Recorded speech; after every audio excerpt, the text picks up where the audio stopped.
long does this downturn last for crypto? I think it lasts through Labor Day at least. I think we're going to have some dog days of summer, not much going on. I think macro, we've had a good run up in equity markets. We've had a good run up generally in crypto, certainly very strong in Ether.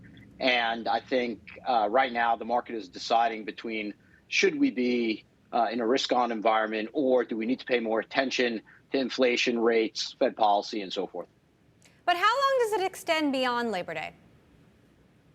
I don't think very long. I think actually we will start to get some announcements after Labor Day around things that the crypto community cares about, legislation, regulation, and then potentially additional industry-related announcements like the one we received or the few that we received out of BlackRock over the past couple of weeks in terms of their foray into crypto. Do you differentiate between Bitcoin and Ether, when you consider these big, potential market influencers given the merge coming up? Right now, you have to. I think that the narrative around the merge for Ether is overpowering for it. Certainly today it didn't matter, but I think overall that narrative is very strong.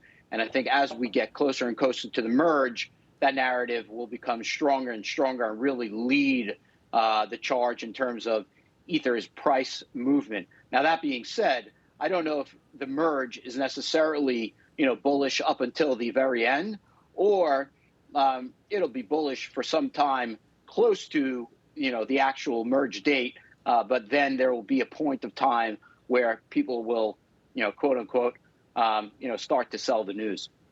Now, your fund, ProChain, down 53% year to date, but you actually jumped back up 19% in July. How did you buck the trend?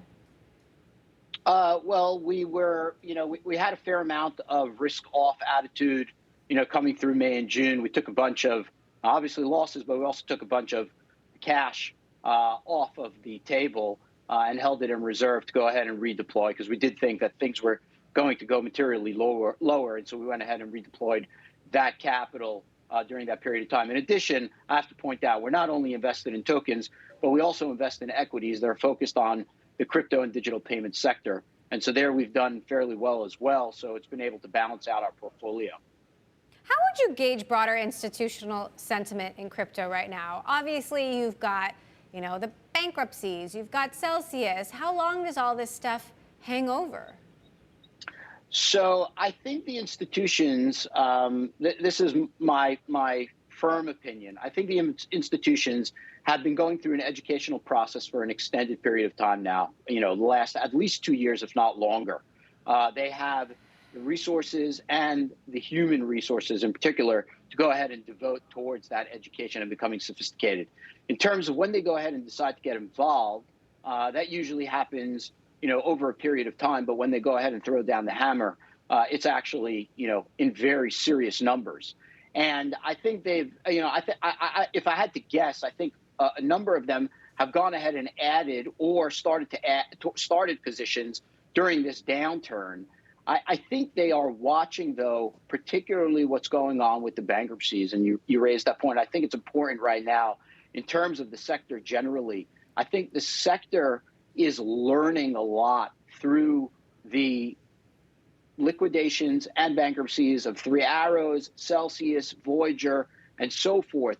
It's a learning process in terms of being able to understand what the priorities are, legal priorities, in terms of legal rights of account holders, depositors, and then what exactly those assets, when held, whether they be directly in accounts, whether they be directly in crypto, whether they be rights to accounts in other institutions in crypto, what exactly that shakes out to. I think institutions are very keen on learning the results of this in tandem with, at the same time, understanding the regulatory framework, right? The SEC seems to be going off without any guardrails. And I think the legislature is trying to rein them in. I don't think we'll see that reining in until the midterm elections. But I think between the legal precedent being set in those cases, coupled with the uncertainty around the legal and regulatory environment, is leaving institutions in kind of a middling position at this point, and they're not going to go in full force, but yet they are still educating very rapidly, and I think at the right time, they will go ahead and deploy very heavily, and there's no way of knowing when that right time will be, so I think you need to be there ready and waiting for it.